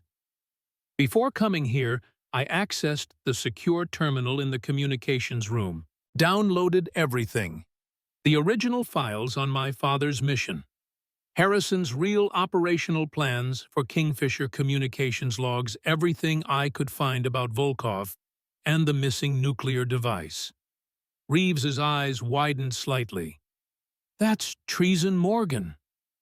Is it, or is concealing the truth about an operation that nearly cost 24 Americans their lives the greater betrayal? She placed the device on the table between them. The full story is there. What you do with it is your call. What I do with it, Reeves looked genuinely surprised. This is your play, not mine. I'm making my choice, Kate said simply. Now you make yours. Do these men deserve to know what they really fought for? Does Walker deserve to know why he's lying here with his chest torn open? Or do we maintain the convenient fiction Harrison has prepared? Reeves stared at the small device, the weight of its contents evident in his expression. Harrison will bury us both if this gets out. Probably, Kate agreed. The question is whether that matters more than the truth. Before Reeves could respond, the medical bay doors opened. Harrison entered, flanked by 2 CIA security personnel. His eyes immediately locked on Kate, then shifted to the storage device on the table between her and Reeves. Kate, his voice carried warning. The transport is preparing for departure. We need to move now. She turned to face him fully, her decision made. I'm not coming, James. Harrison's expression didn't change, but something in his eyes hardened. This isn't optional. The debriefing protocol. I know the protocol, Kate interrupted. I also know what really happened here. What you orchestrated, what you sacrificed. What I accomplished, Harrison corrected sharply. What we accomplished. Don't throw away 25 years of purpose over misplaced sentiment. It's not sentiment. It's principle. Kate nodded toward the wounded SEALs. These men deserve the truth. My father deserved better than to have his sacrifice rewritten as failure. And I deserve to make my own choices, not play the role you designed for me. Harrison's gaze flicked briefly to Reeves, then back to her. You're being manipulated, Kate. Captain Reeves has his own agenda, always has. His judgment regarding me has been compromised since Panama. This isn't about Reeves, Kate replied. This is about me deciding who I am and what I stand for. And she took a deliberate step back from him. I'm done being your weapon, James. Find someone else to aim at the next Volkov. For a moment, genuine emotion broke through Harrison's controlled exterior, a mixture of anger, disappointment, and perhaps something close to grief. Then the mask returned, his expression becoming the impassive face of command she had known all her life. Security, he said calmly. Escort Ms. Morgan to the transport. She is to be considered a high-value intelligence asset requiring protective custody. The CIA personnel moved forward, hands shifting toward their sidearms. Kate tensed, preparing for resistance. Stand down! Reeves's voice cracked like a whip, stopping the CIA men in their tracks.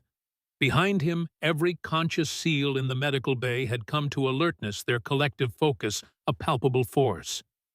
This is a naval special warfare facility. You have no authority to remove anyone against their will. Harrison's eyes narrowed. This is a national security matter, Captain. It supersedes military jurisdiction. Then get the proper paperwork, Reeves replied evenly. Until then, Morgan remains under SEAL protection as a mission-critical intelligence asset involved in an ongoing naval special warfare operation. The standoff stretched for several tense seconds, neither man willing to back down. Finally, Harrison spoke directly to Kate, his voice low and intense. "You're making a mistake you don't understand. There are larger considerations at play than your personal feelings or these men's injuries. The work we do, the work I've prepared you for, protects millions." "At what cost?" Kate asked quietly. "How many sacrifices? How many lies before the protection becomes worse than the threat? That's not your judgment to make." "It is now." Kate stood her ground unwavering. "You've spent my entire life shaping me into your ideal weapon, James. You forgot to consider what would happen when that weapon developed a conscience." Something shifted in Harrison's expression, a recognition perhaps that this battle was already lost. He straightened military bearing, impeccable as always. "The transport leaves in 15 minutes, he said with cold formality. "If you reconsider, be on it. Otherwise, consider yourself relieved of all duties connected to Operation Kingfisher and subject to full security protocols regarding classified information." Without waiting for her response, he turned and left his CIA security detail following closely. When the doors closed behind him, Kate released a breath she hadn't realized she was holding. Reeves moved to stand beside her, his presence oddly reassuring despite their complicated history. "He won't give up that easily," he said quietly. "Harrison plays the long game better than anyone I've ever known." "I'm counting on it," Kate replied. "But for now, we've bought some time." She nodded toward the storage device still sitting on the table. "That information needs to reach the right people. People who can ensure accountability without compromising national security." "I know someone," Reeves said. "Navy JAG with security clearance and a direct line to the Chief of Naval Operations. He helped clean up the aftermath of Panama, knows Harrison's methods." "Can he be trusted?" Reeves considered this carefully. "He believes in the system, but not in sacrificing people to preserve it. That's as good as it gets at this level." Kate nodded once decision made. "Then we move forward." She glanced around the medical bay at the injured SEALs men who had fought through hell without understanding why. "They deserve that much." "And you?" Reeves asked. "Harrison won't forget this. He'll come for you eventually." A grim smile touched Kate's lips. "Let him come. I've learned from the best how to disappear, how to prepare, how to wait for the perfect moment to strike." Her eyes hardened with resolve. "He spent 25 years training me to hunt monsters like Volkov. He forgot those same skills work against anyone who crosses the line." Reeves studied her with newfound respect. "Your father would be proud, Morgan."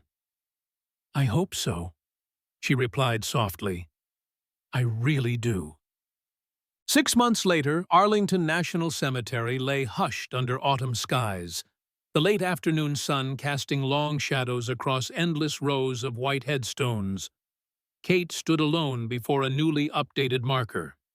William Morgan, Chief, Petty Officer, U.S. Navy.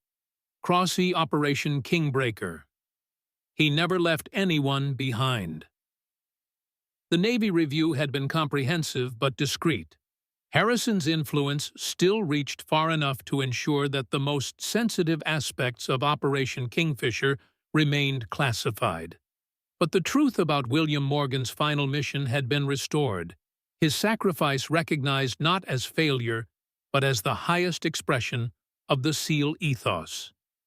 "He would be proud," said a familiar voice behind her. Kate turned to find Reeves approaching his uniform crisp despite the autumn wind. The past months had aged him somewhat, the review process and recovery of his team taking their toll. But his bearing remained undiminished, his integrity intact. The hearing concluded, she asked, though she already knew the answer from her sources, as well as could be expected. Reeves stopped beside her, gazing at William Morgan's grave. Harrison has been reassigned to advisory capacity, diplomatic way of saying forced retirement. His replacement at the Operations Division has implemented new oversight protocols for joint operations. And the team, Walker's back on limited duty. The others have recovered. We've been cleared for redeployment next month. He glanced at her. And you? What comes next for Kate Morgan? She considered the question, the future that had seemed so predetermined, now suddenly open with possibility. Naval Intelligence offered me a position, training and operational support for SEAL teams, focusing on improved communications protocols and intelligence verification. Creating a position specifically to prevent another Kingfisher, Reeves observed. That's the idea. Kate looked back at her father's grave. No more sacrificial plays disguised as legitimate operations. No more treating operators as expendable assets. Reeves nodded, understanding the weight behind her words. Harrison won't stay sidelined forever. Men like him never truly retire. They just shift to different battlefields. I'm counting on it. Kate's expression hardened momentarily. The game isn't over, it's just changed players. They stood in companionable silence for several moments, the autumn wind rustling through the fallen leaves around them. There's a position opening in my team, Reeves said finally. Scout sniper with communications cross-training, if you're interested. Kate looked at him with genuine surprise. After everything that happened, you'd want me on your team. I saw what you did on that ridge, Reeves replied simply. 31 confirmed kills under impossible conditions. More importantly, I saw someone who wouldn't leave her team behind even when ordered to. He nodded toward William Morgan's grave. The apple didn't fall far from the tree.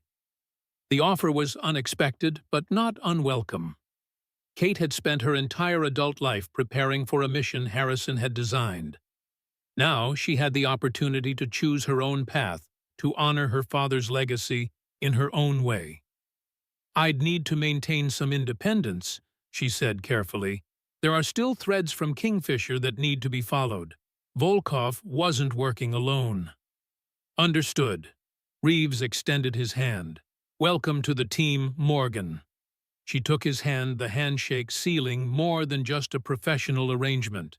It represented a new beginning, a choice made freely, rather than manipulated into place. As they turned to leave, Kate caught a glimpse of a solitary figure watching from a distant hilltop. Too far to identify clearly, but something in the posture, the stillness, suggested Harrison. Monitoring, assessing, perhaps planning his next move in the shadow game that had defined his entire career. Let him watch, she thought. Let him wonder what she would do next, how she would use the skills he had so carefully cultivated. The student had surpassed the teacher. The weapon had developed a mind of its own. 3 months later, Kate found herself in a secure facility in Northern Virginia, overseeing a specialized training program for Joint Special Operations Forces. In the state-of-the-art shooting range, deep underground, she moved between a mixed group of Navy SEALs, Army Delta operators, and CIA paramilitary officers as they completed a complex firing course. Precision matters more than strength, she instructed, adjusting one operator's stance slightly. Control your breathing. Find the space between heartbeats. That's when you squeeze, not pull, squeeze, the trigger. Her father's words, now hers to pass on. At the far end of the range, a door opened silently. Kate sensed the presence. Before seeing the visitor, a sixth sense developed through years of training and combat experience. She turned to find Reeves approaching his expression, suggesting this wasn't a routine visit. "A moment of your time, Morgan." They moved to a soundproofed briefing alcove at the side of the range. Reeves secured the door before speaking, his voice low, despite the privacy. "We've picked up chatter about a former Soviet nuclear scientist operating out of Kazakhstan, selling expertise to the highest bidder." Kate's interest sharpened immediately. "Connected to Volkov?" "Possibly, but there's more." Reeves handed her a secure tablet displaying surveillance photos. "This was taken 3 days ago in Geneva. Security camera at a private banking facility." The image showed an elderly man in an expensive suit, his face partially obscured but still recognizable to anyone who knew him well. "Harrison. He's supposed to be retired," Kate said, studying the image carefully. "Advisory capacity only, no field operations." "Officially, yes." Reeves took back the tablet, wiping its memory with a security protocol. "Unofficially, he's meeting with people connected to Kazakhstan Russian ex-intelligence private military contractors. All off the books, all highly suspicious. He's continuing the game. That's our assessment. The question is, what's his objective? And where does this mysterious nuclear scientist fit in?" Kate felt a cold certainty settle in her gut. Harrison always plays several moves ahead. If he's involving himself with nuclear expertise and Russian connections, it's connected to unfinished business from the Cold War era. Exactly. Reeves met her gaze directly. "Command has authorized a deep cover operation. Small team, maximum deniability, complete operational freedom. Off the books, but with full backing if things go sideways." He paused. "I recommended you to lead it." The implication was clear. Once again, Kate was being asked to hunt. But this time, the target wasn't a stranger. It was the man who had shaped her entire life for better or worse. "When do we start?" she asked simply. "Immediately. Full briefing at Quantico tomorrow morning. We're calling it Operation Silent Sentinel." Kate nodded, the codename's significance not lost on her. The watcher in the shadows, the guardian no one sees until it's too late. "One more thing," Reeves added. "This arrived for you this morning. Through official channels, security cleared." He handed her a small package.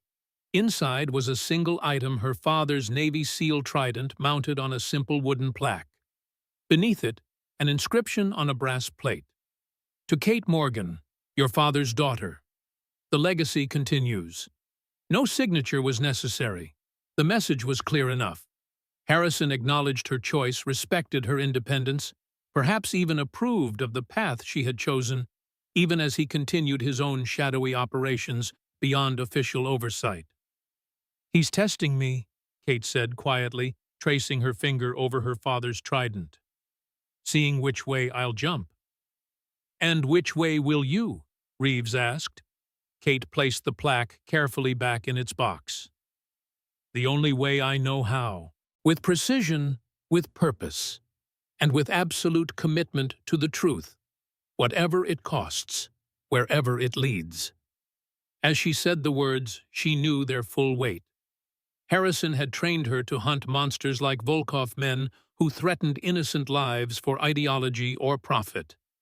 But what happens when the line between hunter and monster begins to blur? When does the pursuit of security become its own kind of threat? Her father had understood that line and chose not to cross it even at the cost of his own life.